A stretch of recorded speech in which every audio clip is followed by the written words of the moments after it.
Makasih Pastor Renata Tangkelisan. Maranatha, Tuhan Yesus segera datang. Saudara-saudara yang dikasihi di dalam Tuhan Yesus Kristus, mari kita baca di dalam Ibrani 4 ayat 12 sampai 13. Ibrani 4 ayat 12 sampai 13. Saya akan membacanya. Sebab firman Allah hidup dan kuat dan lebih tajam daripada pedang bermata dua manapun. Ia menusuk amat dalam sampai memisahkan jiwa dan roh, sendi-sendi dan sumsum. Ia sanggup membedakan pertimbangan dan pikiran kita. Pikiran hati kita maksud saya. Kemudian ayat 13, dan tidak ada suatu makhluk pun yang tersembunyi di hadapannya. Sebab segala sesuatu telanjang dan terbuka di depan mata Dia, yang kepadanya kita harus memberikan pertanggungjawab. Saudara-saudara yang dikasihi Tuhan, saya mau bertanya kepada saudara-saudara yang hadir saat ini, sudah berapa kali Anda itu selesai membaca Alkitab dari Kejadian sampai Wahyu sepanjang hidup Anda? Apakah Anda mempunyai jadwal yang teratur untuk membaca Alkitab di dalam kehidupan iman percaya Anda? Lalu, apakah saudara tahu apa itu firman Allah? Saudara-saudara, di dalam bahasa asli, firman Tuhan itu disebut adalah logos. Dan penulis dari kitab Perjanjian Baru itu menulis kata logos itu lebih dari 300 kali. Kata logos dalam bahasa Yunani itu artinya adalah kata-kata, ucapan, pemikiran, atau tulisan. Lalu, apa sebenarnya arti logos atau firman Tuhan itu? Logos atau firman Allah itu disampaikan kepada orang-orang di dalam Perjanjian Lama dan juga Perjanjian Baru melalui orang-orang kudus. Alkitab dalam hal ini ada 66 kitab, 39 kitab di dalam Perjanjian Lama dan 27 kitab di dalam Perjanjian Baru. Firman Allah itu adalah Allah sendiri. Amin. Firman itu adalah kata-kata yang disampaikan oleh Allah sendiri. Logos adalah firman Allah, itu bisa berarti kata-kata Allah dan juga menunjuk kepada pribadi Tuhan Yesus Kristus. Mari kita baca di dalam Yohanes 1 ayat 1. Yohanes 1 ayat 1. Pada mulanya adalah firman. Firman itu bersama-sama dengan Allah dan firman itu adalah Allah. Logos itu saudara-saudara, firman Tuhan itu menunjuk kepada pre-eksistensi dari Kristus Yesus. Jadi logos atau firman Tuhan itu menunjuk pada dua arti. Yesus itu adalah logos itu sendiri dan tulisan firman Tuhan itu adalah logos.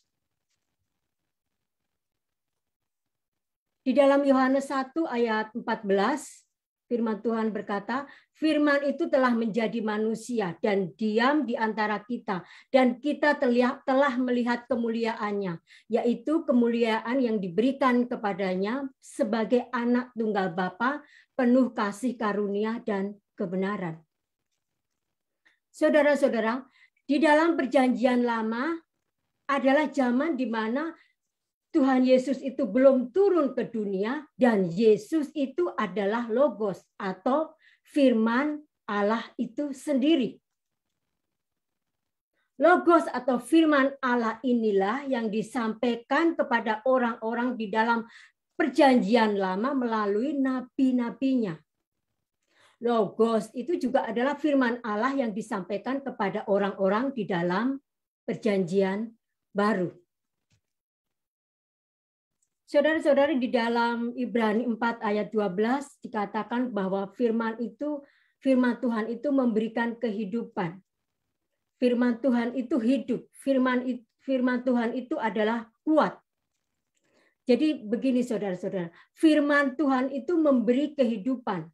Kata kehidupan itu di dalam bahasa Yunani itu adalah soi. Dan firman Tuhan itu memberi kekuatan. Di dalam bahasa Yunaninya adalah energes. Begini saudara-saudara, Alkitab itu bukan hanya sebuah buku yang berisi tentang cerita-cerita, yang berisi tentang sejarah-sejarah atau biografi. Tetapi Alkitab itu adalah sebuah buku yang hidup. Berarti Alkitab itu adalah buku yang ada nafasnya, begitu ya. Artinya Alkitab itu mempunyai kekuatan. Alkitab itu ada kehidupan, ada dinamis, efektif untuk memberikan kepada seseorang sebuah energi. Dan ketika orang itu membaca Alkitab, maka dia akan menjadi lebih produktif. Amin. Amin.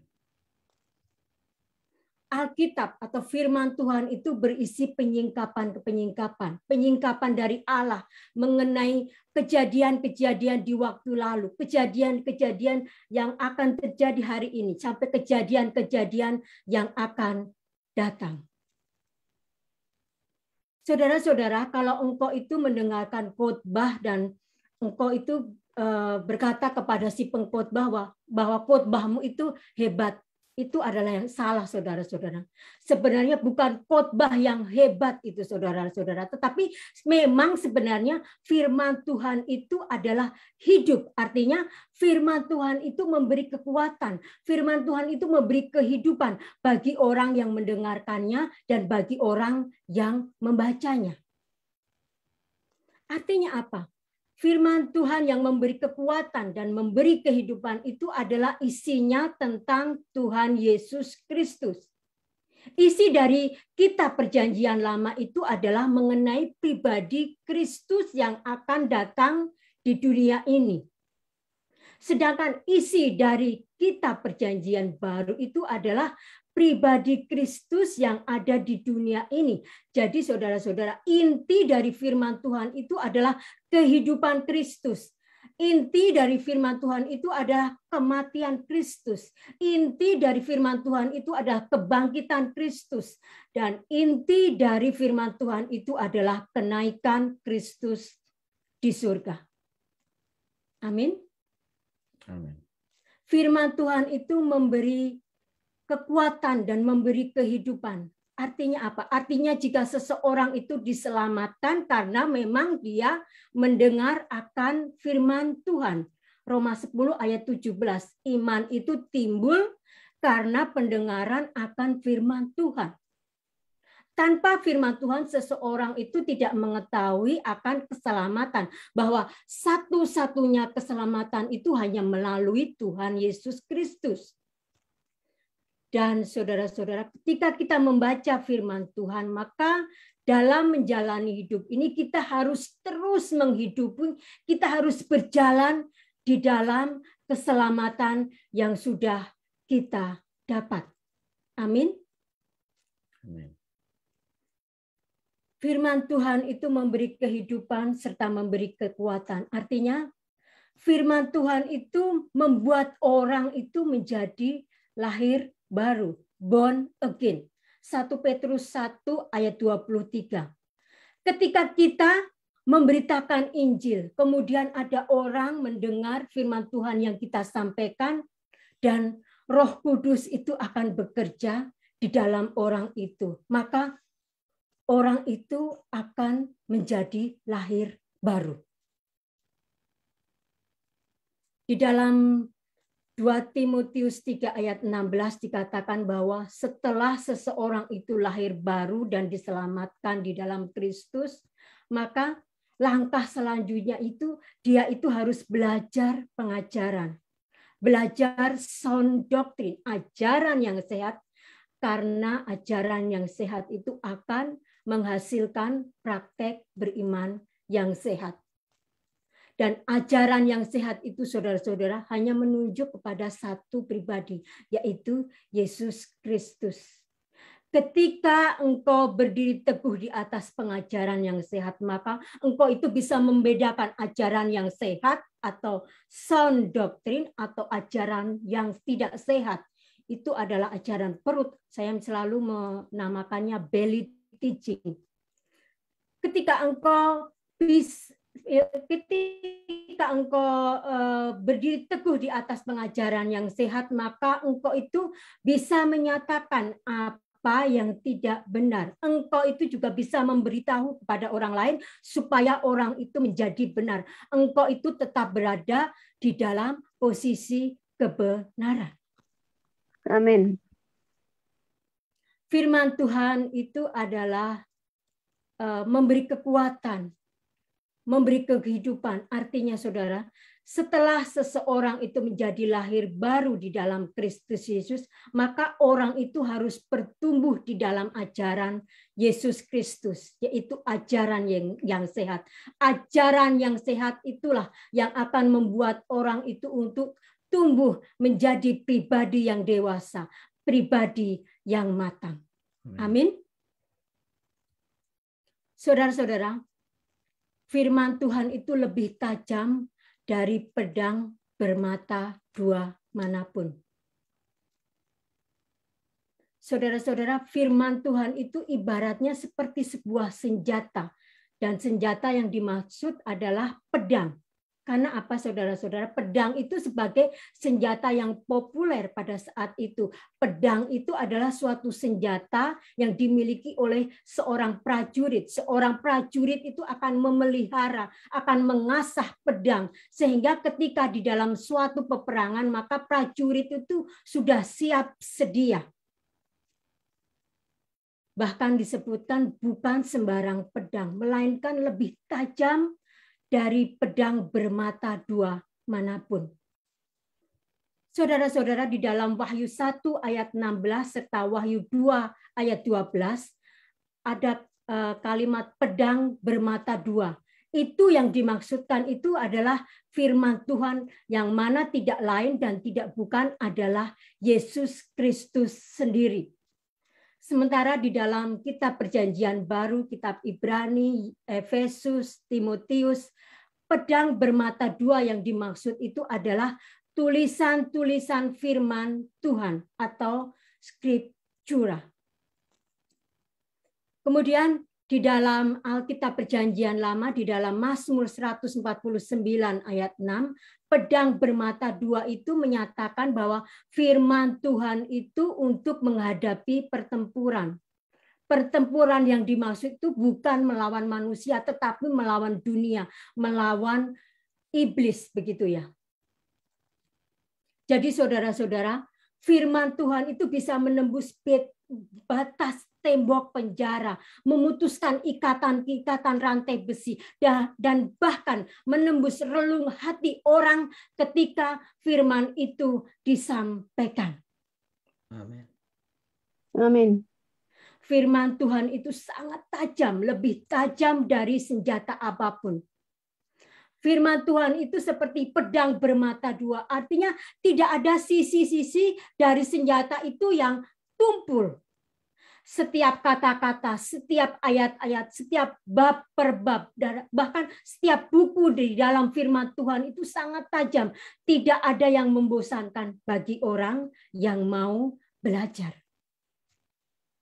Dan setiap kata-kata di dalam firman Tuhan itu dipilihkan oleh Roh Kudus sendiri. Saudara-saudara, firman Tuhan itu seperti pedang bermata dua. Artinya firman Tuhan itu bisa memotong dari dua arah. Jadi artinya apa? Firman Tuhan itu memberi pertobatan bagi orang yang mendengarnya. Tetapi firman Tuhan itu juga memberi penghukuman bagi orang yang menolak firman Tuhan. Firman Tuhan itu menyelamatkan orang dari dosa. Tetapi firman Tuhan itu juga mengutuk orang-orang yang berdosa. Firman Tuhan itu melembutkan orang untuk menerima pengajaran yang sehat, sound doctrine. Tapi firman Tuhan itu juga akan menghukum orang yang menghina, meremehkan sound doctrine. Firman Tuhan itu untuk menguji setiap pengajaran dari setiap hamba Tuhan. Apakah hamba Tuhan itu memberitakan sound doctrine ataukah hamba Tuhan itu memberitakan belly teaching. Jadi saudara-saudara, firman Tuhan itu fungsinya untuk mengajar. Firman Tuhan itu fungsinya untuk menegur. Firman Tuhan itu fungsinya untuk mengoreksi. Dan firman Tuhan itu fungsinya untuk mendidik. Amin. Amin. Firman Tuhan itu menusuk amat dalam, bahkan membelah jiwa dan roh, baik sendi maupun sumsum, dan mampu membedakan pikiran dan hati. Jadi sama seperti pedang.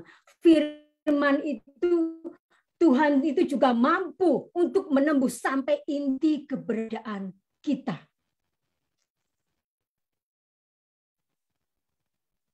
Lalu apa bedanya tubuh, jiwa, dan roh? Kalau di dalam perjanjian lama, saudara-saudara, manusia itu dikatakan hanya terdiri dari tubuh dan jiwa. Tetapi di dalam perjanjian baru itu ada tubuh, jiwa, dan roh. Tubuh itu adalah tubuh jasmani kita. Jiwa itu adalah pikiran kita, kehendak kita, emosi kita. Sedangkan roh itu adalah tempat di mana Allah, kita berhubungan dengan Allah. Tempat satu-satunya cara kita berhubungan dengan Allah. Saudara-saudara, roh kita itu akan dihidupkan ketika kita ini mengaku Yesus sebagai Tuhan dan Juru Selamat pribadi. Dan roh itulah yang mengekspresikan diri kita kepada Allah. Kita ini mengasihi Tuhan, kita ini mengasihi firman-Nya, kita ini mengasihi sound doktrinnya melalui Roh Kudus yang tinggal di dalam kehidupan kita. Jadi saudara-saudara, nanti ketika seseorang itu mati, tubuhnya itu akan tertinggal. Tetapi roh dan jiwa itu akan kembali kepada Pencipta. Firman Tuhan itu menembus tubuh rohani kita, sehingga kita sadar akan dosa-dosa kita. Kita akan berbalik dari dosa-dosa kita. Kita akan hidup di dalam kebenaran. Amin. Amin. Saudara-saudara, kekudusan dan kebenaran dari Tuhan itu harus berjalan seimbang. Orang yang hidup di dalam firman Tuhan dan berdiri teguh di atas kebenaran Tuhan, maka hidupnya itu saya pastikan dia akan hidup kudus. Dan orang yang hidup kudus itu pasti mempunyai keinginan untuk mencari kebenaran Tuhan. Amin. Saudara-saudara yang dikasihi di dalam nama Tuhan Yesus, dalam kehidupan saya ini pernah mengalami mukjizat yang luar biasa, mukjizat yang besar sekali. Mukjizat itu bukan dalam bentuk berkat, bukan dalam bentuk sakit penyakit saya disembuhkan dari sakit penyakit begitu ya. Tetapi mukjizat itu apa, saudara-saudara? Ketika saya diberi kesempatan untuk membuka, untuk membaca Alkitab. Di mana di dalam seumur hidup saya itu saya tidak pernah terfikir dalam pikiran saya bahwa suatu saat itu saya akan membuka dan membaca Alkitab. Dan saya percaya ini adalah dorongan dari Roh Kudus, karya dari Roh Kudus. Dari saya membuka, saya membaca firman Tuhan itu, saya baru menyadari bahwa setiap orang itu sudah berdosa. Bahwa setiap orang itu membutuhkan juru selamat, yaitu Yesus Kristus. Yesus itu adalah jalan, Yesus itu adalah kebenaran, dan Yesus itu adalah kehidupan. Jadi seperti Alkitab itu seperti buku kehidupan. Kehidupan saya diubahkan. Kehidupan saya dipindahkan dari kerajaan gelap menuju kerajaan terangnya yang abadi melalui pembacaan firman Tuhan.